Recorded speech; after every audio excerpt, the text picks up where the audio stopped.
brought the hood to the west side.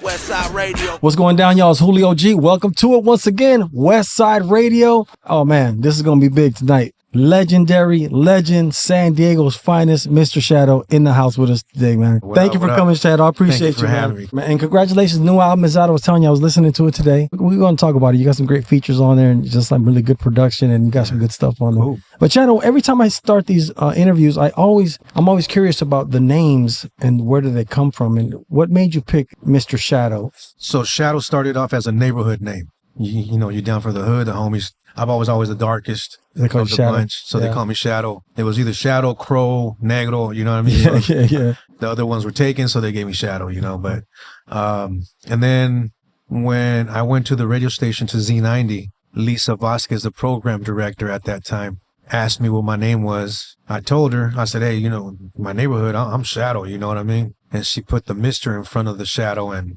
ever since then, man, it's been Mr. Shadow. Yeah. And you know, I kind of feel like when I listen to your music, it's a cool name because I feel like you're like a shadow, like your voice and everything is like, it's like, I just, you know, the style of your voice and everything, it's just like sinister, you know what I mean? So Shadow is like, that's why I dig about the name, you know what I mean? Cool. I think it fits.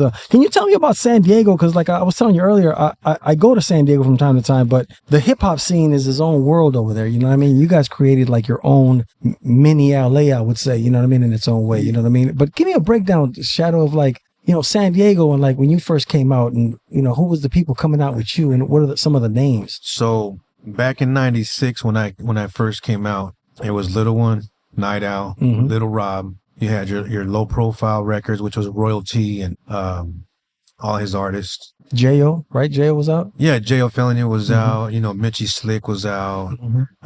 Aztec Tribe was out. That's right. Yeah. Legion of Doom was out. But they were doing it in the late 80s, you know what I'm saying? But when I came out, those are the ones that were out. So yeah, you know. How did you like step into like deciding I want to take this, you know, I want to get the mic, I want to rap? Oh, that happened when I was like, I want to say 12.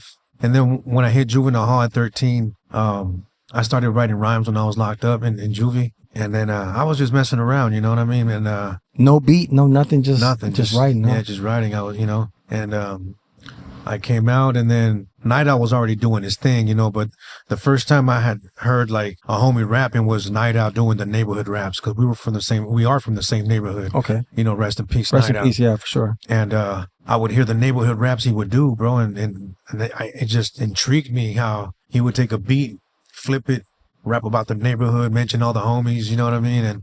And it was dope to me. So I always it caught my ear. And then from time to time I would go and I would see him make the music, and it was like, wow, that's dope. You know, I never thought I was gonna do it, but then you know, I would hang around with him. Like I would drive to LA with him. We would go to Johnny J's house out in Palmdale, rest in peace. Yeah. And you know, we were good friends with Johnny and Big Psych, rest in peace. Yeah, another good friend of mine. And we came out in Big Psych's video and all kinds of crazy stuff. And I was only 13, 14, and I met all these great people from the industry through Knightowl, you know, but they were I just met them and that was it. I didn't think, oh, you know, I'm gonna work with them in the future. Right. But then when I was 15, my writing, in my opinion, I was like, man, it's pretty cool, you know? So I let my homeboy Hitman from my neighborhood hear something, and he was like, bro, let's just do something. So I went to Steve Vicious and I said, dog, I want you to flip Till I Die like it's never done before. I mean, more bounce to the ounce.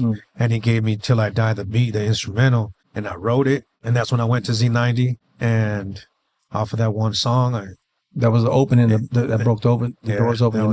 Your name got on it. How'd that feel though in the beginning? Like, you know, it's, you know, your first project. Like, what were some memories about, you know, working on that? It was just crazy. It was a lot to take in because I was 16. But I'm saying you're young, yeah. You know, I was 16. I wrote Till I Die when I was 15 and a half. Wow. And dropped it when I was 16. It was just overwhelming to me, bro, because that song was recorded on a Sunday. And I felt so good about the song. And my homeboy Hitman told me too, he was, dog, this shit's dope. Let's go to the radio station. And it was Sunday.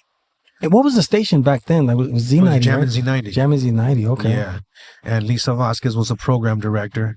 And later on, I met Billy Knight and everybody else, you know. But in that moment, you know, on Sundays, there's only a DJ spinning Yeah. You know, music all day. There's nobody in the office, nobody in the building, just him. So when I knocked on the door, he just refused to open the door. He said, and you got to remember, I was in a tank top. I think I had my first couple tattoos, shaved head, Dickie shorts, long socks, gangstered out. This was not going to let me in, and my homeboy too, you know. And he was like, no, you know what? I can get fired. You got to come back Monday through Friday. Cool. So, you know, I was kind of disappointed, but I was, you know, we said, cool, we'll just come back to, you know, tomorrow. And as we were driving out, a minivan from the radio station that it was wrapped in the Z90 logos and everything. And me and my boy looked at each other and we were like, yeah, let's go back, dog. She might just do it. So we went back and we tried to catch the door, but it shut behind her. But I was knocking and knocking, and then she came to the door and then, how can I help you? And I just told her, I said, look, I have this CD with the song on it. I just need a professional opinion. She said, hold on, give me a second. She closed the door, came back. She goes, look, I'm going to give you 1 minute in my office. So we went in there, bro, and she heard a verse and a hook. And she goes, okay, you have 3 minutes to call whoever you want and let them know you're going to be on the radio after commercials. And I was like, right there on the spot. She stepped out of the office to go talk to the DJ. Me and my boy were jumping like little girls, dog, like high-fiving. Oh, man. And it was like, all right. Get on the phone, call, you know, so I called my sisters, my mom, everybody. I said, put on Z90, I'm going to be on the radio. Put on Z90. I didn't even let them talk. I was just calling as many people as I could. Yeah. How'd that feel, Shadow, when you first heard your song, like, on the radio? It was crazy, bro. It was like winning the lottery. Yeah. You know? And when she tells me, all right, come on, let's go talk to the DJ. After commercials, introduce him as San Diego's very own Mr. Shadow. Oh. And that was it. That was the birth of Mr. Shadow. After that, you know, the song played, and then she said, hey, after you're done taking calls, after your song's played, come to my office so I can talk to you. I was like, okay. After that, I went into her office, and she threw me on tour, opening up for Lighter Shade of Brown. That's crazy. I want to ask you, Shadow, about San Diego, and, you know, what do you think is the difference between what you guys done in, like, L.A. and the Bay and everything? What's the San Diego style and sound? L.A. being the bigger city, we always get overlooked. I think that's the reason why we created a sound of our own. So, you know, you had your Big Junes, you had your J.O.s, you had your Mitchies, you had Knightowl, Little One, myself. And Knightowl was, at the time, flipping oldies. Yeah, that's right. Little One was doing spooky stuff. You know what I mean? He worked for the coroner's office, picking up dead bodies. So, you know, he was doing... That was his vibe. Yeah, it was his vibe. Yeah. So I didn't want to seem like I was biting either one of them. At the time, I wanted to be different. You know, and all three of us do that double time fast rap, but in our own way. Yeah. You know, Knightowl did it his way, Little One did it his, and I did it mine. But I wanted to come out and be different, so I went with G-Funk. I went with the, you know, One Ways and the Arcades and the, you know what I'm saying? So Till I Die was more balanced to the ounce. And I did Atomic Dog. I mean, we flipped every song that I can think of, you know what I mean?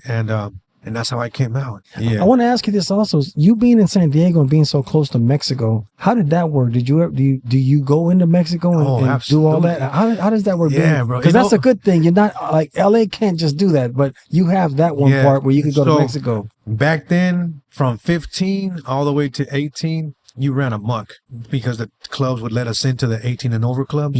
So we were mob deep. Like when I was going to TJ, I was already established in the music industry, and I had homies from every single gang in San Diego. And we would be like 20 deep, and we would go over there and just post up and, you know, get drunk as hell. And it was fun days, man. We would go over there and... And musically, have you step over there musically also? Yeah. Oh, yeah. So I have 5 Spanish albums. And my first big show was it was called El Foro. And yeah, I've been blessed to I've been over there a lot. Yeah, that's a good market. That's a good market to have, especially because you do the Spanish. I will say this, Shadow. I like what you do, but I think you are a better Spanish rapper. Like your Spanish rap is really good. Like when I heard your Spanish records, I was like, damn, because it's not easy to do rap in Spanish, man. I mean, that was my first language. You know what I mean? But does it feel more difficult or is it easier to you? I would say it's easier to write. Mm-hmm. Like if it takes me an hour to write an English song, it probably takes me like half an hour to write a Spanish song. Oh, that's crazy. You know what I mean? But I like what you did with Sad Boy Loco. oh man, thank you. That song is really, really both of you, because he gets busy with it too. So it was cool to see like two. Yeah. And then, like I said, that's Chicano rap to me. You know what I mean? Like, because it's in Spanish and it's like the culture. You know what I mean? Yeah. Shout out to the homie Sad Boy. Yeah. No doubt about it. I really, really enjoyed that, man. And you said you have 5 Spanish albums, huh? I believe it's 5, if not 6. But yeah, you know, first one being Soy Mexicano. That was my first album, and that one did great numbers. Still sells to this day. And how do you promote that, Shadow? Is there a difference than doing your English records? Well, now it's a push of a button. Right, it's everywhere, you know. But back then, it would take me going out across the border and just like putting in the footwork out here, you know, over there. Over there, either they hate you or they love you.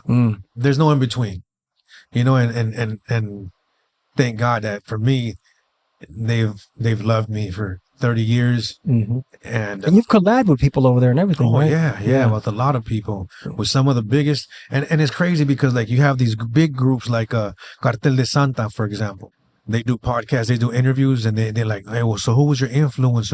And they mentioned me, and I'm like, damn, he feels stadiums, dog. You know what I mean? And, and to be like, you know, an influence to them is crazy to me, you know, but then again, you know, they grew up listening to my stuff and they just found their niche and ran with it, you know. And Shadow, when you came out, have you been on different labels, or is it your label, or how's that work for your like career? I have 26 records in English, and I didn't have no guidance. I didn't have no music knowledge of the music business at all. I was just a kid from the hood. That's how we are. They got his break, and you know, I spent it how I made it, and I was doing so good when I would make an album and I would sell it that I'd rather get that big chunk of money. I didn't care about my masters. I didn't care about, you know. Now I know that everybody who bought right now, this is what I'm fixing. That when I sold my masters, I sold my masters. I don't own them, right? Right. Well, my publishing is my publishing. Yeah, for sure. You know, so that's something that I'm fixing now. Okay. But I would sell an album, like my first 3 were through Thump, Universal, and Eastside Records. And after that, my name was popping. So people would ask me, hey, you down to do a record? And I'm like, okay. And, you know, give me some bread. Yeah, give me some good bread, you know what I mean? Because I got married at 18, had my first child. So I needed to make sure that I have money coming in. And God always blessed me, bro, to where, you know, this dude would give me 80. This dude would give me 90. This would give me 60. And it started trickling down as it died down, you know what I mean? But by then, I already know how to make money. Right. And I was getting show money. And then your name is out there. Yeah, my show money went from 300 to 500 to 1,000. And now we're in the upper 10,000s, you know what I mean? And I wanted to ask you, because I seen you in an interview, you said you don't like the title Chicano rap. It's not that I don't like it. I'm proud of being Chicano. Right. You know, I love my people. I love my culture. I'll do anything for it. But you feel boxed in with that. Exactly. Yeah. And my question is the same one, you know, and people might get tired of it, but it's the best way I can put it for someone to understand what I'm trying to ask. Yeah. Like, why us? Right. And you know what's crazy? I want to tell you something. It's when me and Tony first started with Mellow Man Ace, right? We put out Mentirosa, that went out super big. He was Cuban, you know what I mean? So he had his idea and concept of like what he was doing on the so we were calling it Latino rap. Right. You know, we weren't really saying Chicano. And then when we did Kid Frost, he says Chicano in the record, but we called it Hispanic causing panic. It wasn't Chicano causing, you know what I mean? Yeah. We weren't coming in the gate doing that. I think that came maybe later in you guys' era a little bit, when I think the swap meet started putting like the section that said Chicano rap. And then and you know, like you said, it boxes you in a way, and it boxes people out, which is kind of like what I didn't like about it. Cause it's like, yeah, that's cool, but you know, if it's just dope, it's dope. It don't have to be like in a box. So I like the name, and you know, I have my feelings about it, but go ahead. Yeah, no. And you know, you go to Tower Records, Sam Goody's warehouse, we had our section. Yeah. You had hip hop, gangster rap, Chicano rap, you know? And again, you know, I embrace it, and as soon as I get on the mic, it's Chicano rap. Yeah. No matter what. Yeah. You feel me? So I accept that, and I'm proud of that. But for the industry, Yeah. Is what I'm asking. Like, Right. why? Why? Not for my people and the listeners. Like, Yeah. that's who it's for, you know. But my question has always been why? Yeah. Why did the industry Put us in this do that? box? You know what I'm saying? Yeah. Like, why? Again, you didn't see Irish rap in a corner. Yeah. You didn't see white rap. Yeah. With Eminem and everybody else that came out that was white, Or Jewish rap, or you you know what I mean? Like, that, yeah. and those are all cultures. Yeah, for sure. So why Chicano rap? Yeah. I will say that I'm glad to see where it's at today, because I mean, you should be very proud, because you opened a lot of doors for that, and to see where it's at today, I see a lot more people more confident to do it, and you know, doing it in general, getting it out there on a bigger space. So, and it's nice to see like Kendrick Lamar getting nominated for some Grammys, you know what I mean, with some Latinos on there, and you know, Peso and Lefty, you know what I mean. So it's a good look for us. Absolutely. You know, it takes work, you know what I mean. And you guys all have been putting in, you know, a lot of work doing that. So congratulations on that, man. No, thank you. I heard you in an interview say that you had a health issue, so it slowed you down, but you are very consistent with music. Yeah. You're like a person that, where did that come from? Where did that like consistency? Because sometimes people make music and then they don't get what they want out of it, and they get discouraged, and then they wait. And then before you know it, some years have passed. And then I see other people that just put a record out, get to the next, put a record out, get to the next, and not look at it from that perspective, and look at it more as like, I want to put out more content, and the more content. Where did that come from for you? Because you're very active in the music. I always wanted to be relevant. I didn't want to be stagnant. I didn't want to be standing still. I always wanted to evolve. And the only way I can evolve is by making new music and compete with myself. Okay. And try to better myself as an artist, as a writer, you know, and that's always been my thing. Like, I don't like listening to my own music. You'll never hear me play my own music. Okay. The last time I hear it is in the studio. After that, when it gets mastered, I listen to it one more time. Okay. And that's it. Is there a reason for that? Honestly, and it might sound weird, it annoys me. Like my boy Knightowl, rest in peace, would love drive around San Diego, LA, and he would always have those $8,000 or $10,000 systems in his cars. Yeah. And he would bump his own stuff as loud as he could, bro. Wow. And I'd be rolling around with them, and I didn't mind it. I mean, it wasn't me, so it was him, you know. But can you tell me something about Knightowl that people wouldn't know about him? Because I met him maybe once or twice. Yeah. Real gentleman, real nice guy, man. When I met him. He definitely was super respectful. And some people see him as this big tough. Yeah, that's what I thought when I was like, okay, this guy probably a gangster. He's a big teddy bear, bro. Yeah, he is, man. He's really nice guy. Kindest dude, you know what I mean? Likes to look out for people. And I was blessed to have grown up. He actually would babysit me sometimes and take care of me while we were on the streets. And I was like 5, 6, 7 years old. Wow, you guys go way back then. Oh, yeah. Wow. I mean, since I was able to go on the street by myself, he was not only a dope artist, because he was unique. I don't think anybody could ever duplicate what he did, both for the genre and musically. He was a genius. Yeah. He was a musical genius, and so is, you know, a lot of other people from my city. But him being so close to me from the same neighborhood, it's just it's surreal that he's not here. Yeah. It's crazy. Yeah, rest in peace, definitely. Yeah, rest in peace. I want to ask you, Shadow, being from a neighborhood, you know what I mean?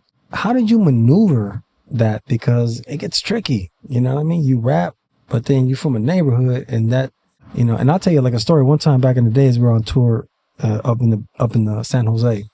And it was Frost, Mellow Mayonnaise. We were hot at the time, so we were doing these shows together.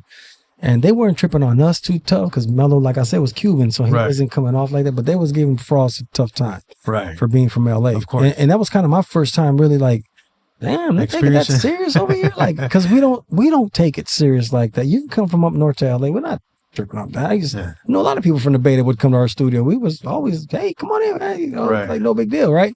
So we kind of got a little, okay, damn, they tripping over here. You know what I mean? So they take. How did you do that, Shadow? How were you able to maneuver and still be able to be an artist but not get caught up in, you know, somebody tripping on you or whatever? You know what? I've been blessed to not have to. I've never ran into a situation like that in regards to gangs. I've gone into altercations with somebody trying to act tough in front of their lady, or they're drunk and, you know, they want to talk their smack, you know. But I've even done shows in North Sacramento, and it's been nothing but love. Okay. You know what I mean? And in San Diego, like I said, I was going to ask you, how is San Diego? Like after my album came out, it's like all the neighborhoods embraced my music and embraced me through it, you know. So I had homies, like I said, from all different neighborhoods in San Diego that would be rivals, but when we rolled together, we were just clicked up together, you know what I mean? And I mean, from Logan to Sherman to Shelltown to Lomas, you know, my neighborhood, Paradise Hills. You think the music got you guys more? I think the my music brought us together, brought man. you together, huh? And I would bring homies from different neighborhoods. Like if I lived in National City, I had homies from National City at my house, Chula Vista, from every different neighborhood, and they would get there and we'd all be cool, even though their hoods might be funkin', you know what I mean? Yeah. But at my house, it was all good, you know what I mean? Shadow, I want to ask you, how have you adapted to this new music business, I guess? You know what I mean? With the social and the streams, and how is it working for you, or you're having to adapt? How is it for you? It's working for me, but I haven't adapted to it 1,000% yet. Okay. There's still things that I don't know that I'm learning. Because it's more easier there's a lot more access that you didn't have at your time, you know what I mean? Right. That you could do quicker. And yeah, I mean, I hit a button and you're around the world. Right. You know? It's different in your time. You was out the trunk, you trying to do putting up posters or whatever you got to do. Which was fun, you know what I mean? Yeah, and it's kind of sad that these kids nowadays ain't gonna experience that, because there's more pride in your work. You take, you know, it's like you put it there. You know, you're selling X amount of records because of you. And now, I mean, the money isn't the same. It's changed, huh? You know, a lot. Yeah. You know, like my hustle was 1 for 15, 2 for 20 to get that $10 each one. You know what I mean? Because there's no nothing value. There's no like something to give. It's like right. So that's the reason. And not only that, but people were collectors of all my records. People pull up with binders of all my records, and they want me to sign all of them. And they're like, "When's your next one coming out so I can add it to my collection?" You know. Right. And that's the reason why I press CDs for this new album. Talk to me about this new album you just put out. Why did you do a new album, and what was, how did you start this whole thing? So I'm not saying that you can't make music, but I know that you kind of took some time. It wasn't in the forecast, bro. Like I was literally just releasing singles here and there, just to again stay relevant. Mm-hmm. But everybody always asked me, when are you dropping a real Shadow album? Okay. You know, and it was in the back of my mind, but you know, my manager and friend Gary is the one that got the ball rolling on doing a new album. You know, he's the one that was like, "Hey, why don't you do a new album?" I said, if I do a new album, it has to be done like I've never done it before. The production, the features, I mean, it just has to be crazy. Right. In case it's my last one, right, it has to be that top And tier. I got to say that, I've listened to a lot of your stuff, but I have to say that this project sounds sonically like together perfectly. Like it sounds like one sonic sound together. Right. This one sounded like from the beginning, first line you said to the last line you said, it sounded like sonically all together. It was more because I was going off of what I was feeling and what I feel about the music industry, rap in general. You know, the title itself is "I'm Done, Bring It Back." Right. Because I'm done with all this stuff that sounds the same, and I want to bring back that authentic West Coast sound. And you sound like very comfortable through that whole record too. It sounds like very, because I'm just like you found your pocket, and it's like I said, it's like the most like all together project that I've heard that you've done. You know, I mean, did you feel that too though? Yeah, man. It was just it had to feel right. Okay. Not only sound right, but it had to feel right. Yeah. Oh, it's gangster. This is San Diego for sure, man. Yeah. I want to ask you, how did you link up with Kokane? Because you've done a lot of things with him. Oh yeah, me and Coca go back about 23 years. Really? You know him that long? Huh? Oh okay. yeah. Okay. Yeah, I met him when I was like 13, 14 years old. That's my big bro. Super talented. Super talented. Yeah. You know what I'm saying? Slept on, actually. Yeah. Oh yeah. He's out in Germany right now. Shout out to Coca. I'm just blessed to have, close people like that. He's part of the NWA tree. Oh yeah. You know what I'm saying? That's crazy you say that, because I remember one time I was with Eazy-E. We were in his car and he was playing me some music. We were heading to go buy a keyboard or something, and he was playing me Kokane. He goes, "I like Kokane because he's different, and he don't sound like he's a different sound. If they don't catch it on this record, we gonna catch him on the next one. He's gonna pop." He told me that he's gonna pop. You'll see. And then I was like, okay, all right, But I like that because I was like, okay, Easy, like you really like. He had that confidence about he's gonna be a big star one day, and that's why Easy had that vision of like. But he told me, I'd rather take a risk with Kokane that sounds different than be copying Andre Harrell and Russell Simmons and all them, what they're doing. I don't want to copy what people do. I'd rather take a risk with something new that nobody's ever heard. And if it don't pop, it's gonna pop on the next one. You know what I mean? So yeah, he had a lot of love for Kokane. Oh man, yeah, Kokane told me some stories. He hooked you up with Ice Cube to get this record on your album, which is a great record. Yeah. So who produced that record? Dr. Evil and Nocturne. Oh, okay. Yeah. Great production. Nocturne is out in Ukraine, and Evil, he's from OC, but he lives in Arizona. Super dope producer, man. And he's a good, he's good people too. Did you think of Ice Cube when you heard the beat and said, I'm gonna see if I can get Ice Cube on this? I got at him and said, yo, Evil, I need a beat for Ice Cube. So between him and Nocturne, I think did the drums, and then Evil did the rest. Okay. But I heard Cube on Coca's record, which was Dr. Kokenstein, and I was like, man, that's dope. You got Cube on a joint. And I was just thinking, I was like, it'd be dope to do a song with them. So I got at my boy Gary, my manager, and I was like, bro, how crazy would it be to get Cube on a record? He goes, just ask. I mean, the worst thing he could say is no. Right. So we swung for the fence, bro, and I told Coca, I said, dog, how likely would it be that Cube would get on a record with me? He goes, man, the man is a busy dude, bro. Get at him, dog. See what he says, and he got at JD from the Lynch Mob. Mm-hmm. Shout out to my big bro, JD. And we were going back and forth, and then JD was like, "Man, if you serious, dog, like I'm a bat for you, G. Like I'm gonna sit there and I'm gonna put you through." I was like, he goes, "But you gotta be about yours, man." I was like, "Cool." So I got the beat from Evo. Coca dropped the hook. We told JD, "Look, we got the hook, we got the beat. Tell Cube it's gonna be me, him, and Coca." He told him, and then Cube said, "Hey, well, I want to hear Shadow's verse." All right, so I went in, I dropped my verse, we sent it to him, and he said, all right, I'm fucking with you. Okay. And he did the video with you, which is the video's dope too. And then, we had to wait for him to be able to get done with the big three and everything he was doing. He was filming in Canada and all kinds of crazy stuff. I have to ask you one thing. Was he on time? He was on time. Okay. I'm going to tell you a story about him. One time, because I've known Ice Cube since the 80s, when we were working on the radio at 1580 KD. He came when I got on 92.3 The Beat. He was my first big artist that I got after Eazy-E passed away. So I'm now by myself after the Ruthless radio show. And same thing. I said, damn, I'm just going to reach out to Ice Cube. Man, he probably won't do it, but I know him since way back. Maybe he will, right? I called him. Q, I need your help, man. I got this radio show, man, and can you come through? And he's like, yeah, I got you, man. I always tell people this story. One thing about Ice Cube, he's always early. He's very, very professional, that guy. So I got to give it to him because he's super on his toes and making sure everything is legit, because he sent... First, I thought it was him that rolled up in that Bentley, and it was his security that rolled up in his Bentley. And he gets off and he checks upstairs, checks the changing room, checks every inch of the place that we were shooting at. And he calls him. He's like, yeah, we good. Everything's cool. You know what I'm saying?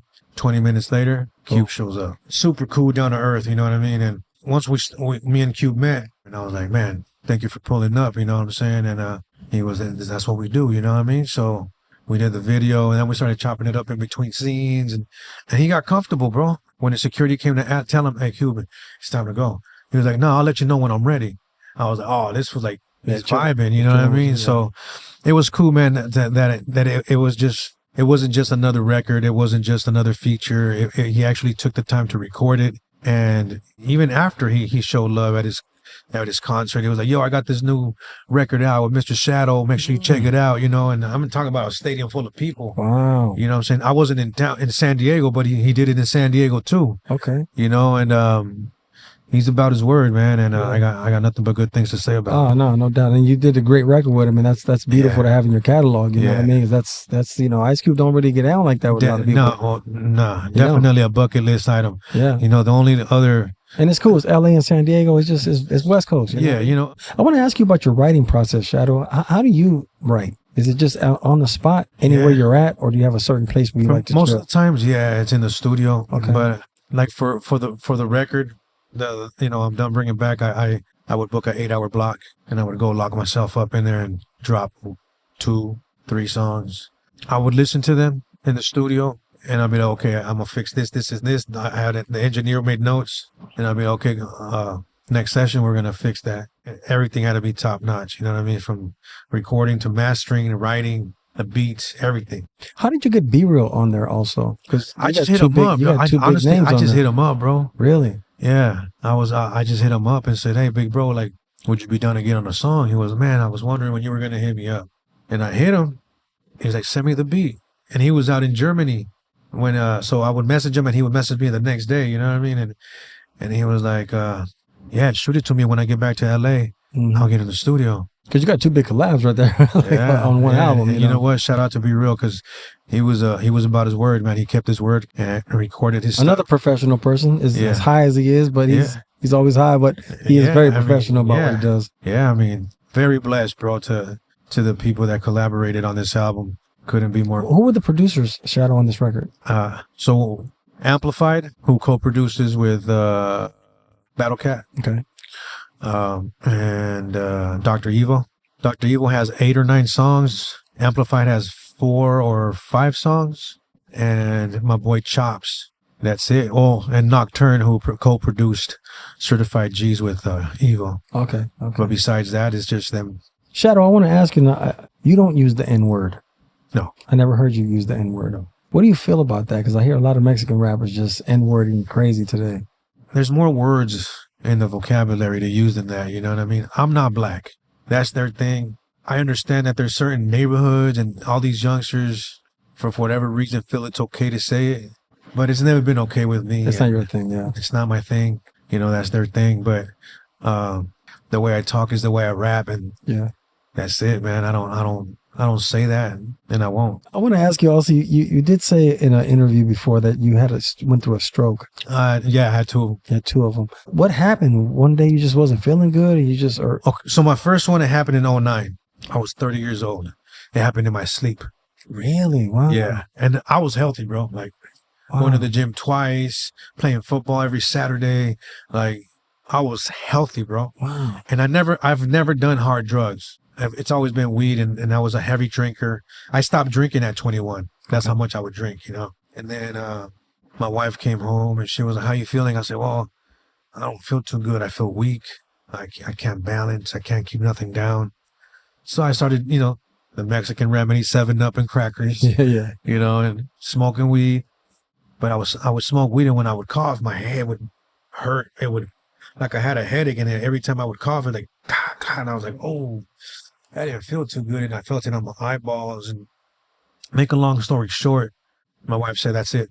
I don't care what you say, we're going in." We're going in, yeah. So she took me in. As soon as I walked into the hospital, they threw me on a gurney and took me to the back. I didn't even get to check in, bro. And they threw me in scanners and MRIs and blood work. You know, they ran dye throughout my body to see what was going on. So after the test, the neurosurgeon and a neurologist, nurse, and another doctor came in, and they told me that in the hundreds of years of experience between all of us, we don't know what happened to you. We don't know what happened. We just know that you had a bleed up your brain, and it seems to have fixed itself, but you're going to have to learn how to walk. And, you know, I was walking like a 93-year-old, bro. Like, it was crazy. So that slowed you down. You weren't able to record or nothing. Oh, dude, I couldn't say P's. I couldn't say B's. Wow. It was really frustrating. It took me on for 4 years.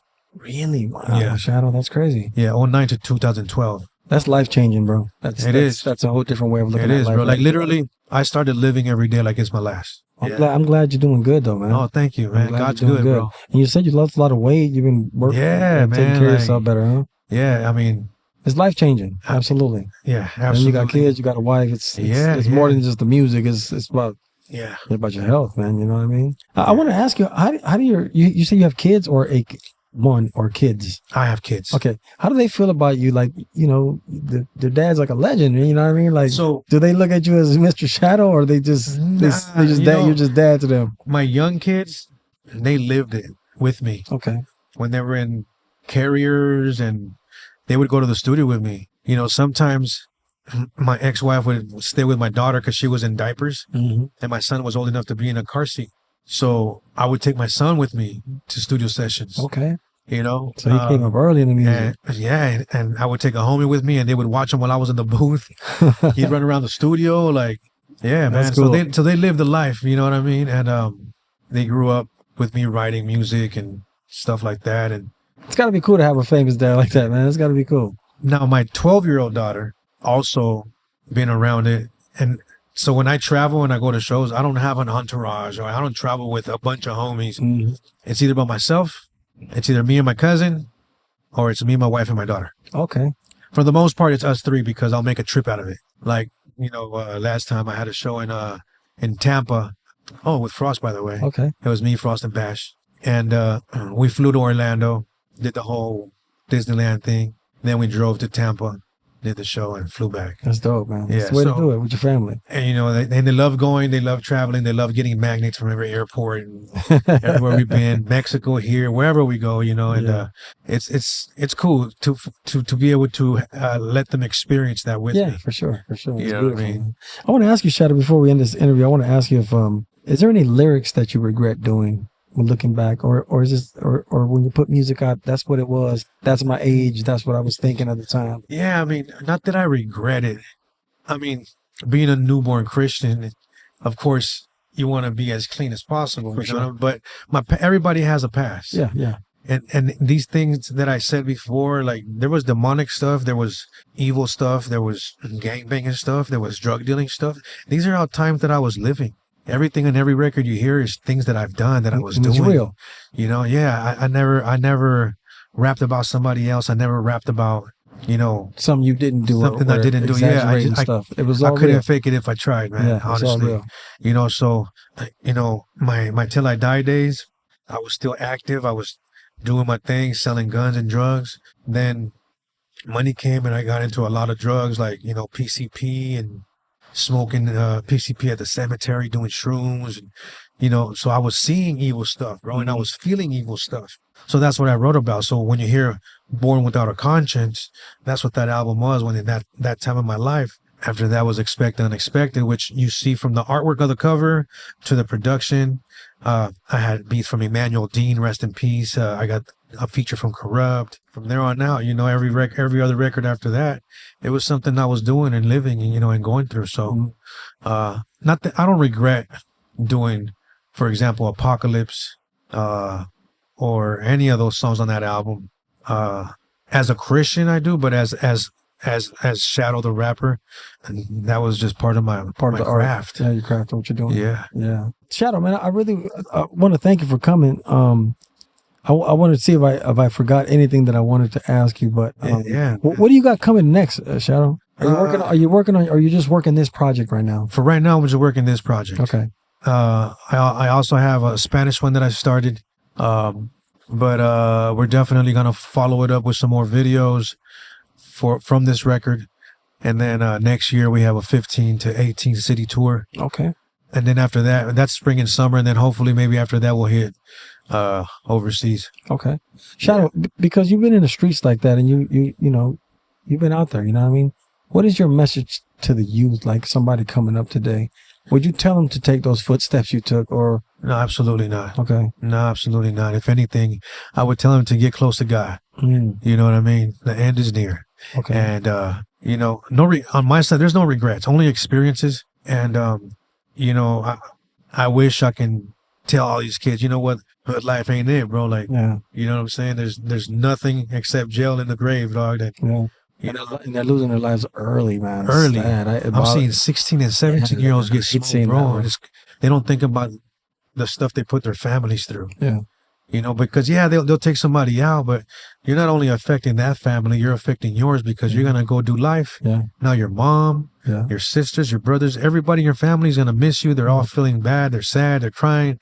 Like, The worst parts that I had in the hood where I grew up at is like seeing people where their parents pass away and they're in jail. yeah, And that's hard, bro. Because I've Yeah. had some friends that went through that, and it's something I've they had regret so more than a bad few. now. Yeah, They regret it now. They're older. It's- They're like, man, I hate myself for that. I can't Yeah. believe I was that stupid to do it's that. sad, bro. My mom died. My dad died. My grandma died. And that's something you could you never can't do change. that. You can't change that. And bro. sometimes that'll kill somebody, bro. Like Yeah. internally, that'll drive them to jump off a bridge, Yeah. get into drugs. Yeah. I mean, It's true. you name it, bro. But yeah, I don't.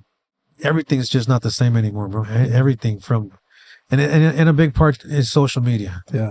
you know, like before. Exit on, yeah. It Yeah, really pumps because it now up. they got beefs on the internet and they meet up and someone gets smoked. Yeah. Back then, we'd have to go to the neighborhoods or they come to our neighborhood or we catch them slipping somewhere, and that's the only way. But now you just DM somebody like, hey, blah, blah, blah, blah, blah. You know what I mean? Yeah, the Addy and the location is there and boom, you know what I mean? The crazier it got for us was party lines back then. Remember, gang banging on the party line. Those are fun. I remember those. Man, Shadow, thank you for coming in. It's such a pleasure to meet you in person too, because I've been listening to your music for a long time, so I know who you are, and I really love your new album. Like I said, it's you can find it on all the streaming. It's I'm Done, Bring It Back. Yes, sir. Featuring Ice Cube and Be Real on there, and Shadow's killing on that thing. Yeah, and the beats are thumping. Yeah. So, check out the features, man. Ice Cube, Kokane, Be Real, and my cousin Finis. That's the only features I have on the record. Yeah. Everything else is just me.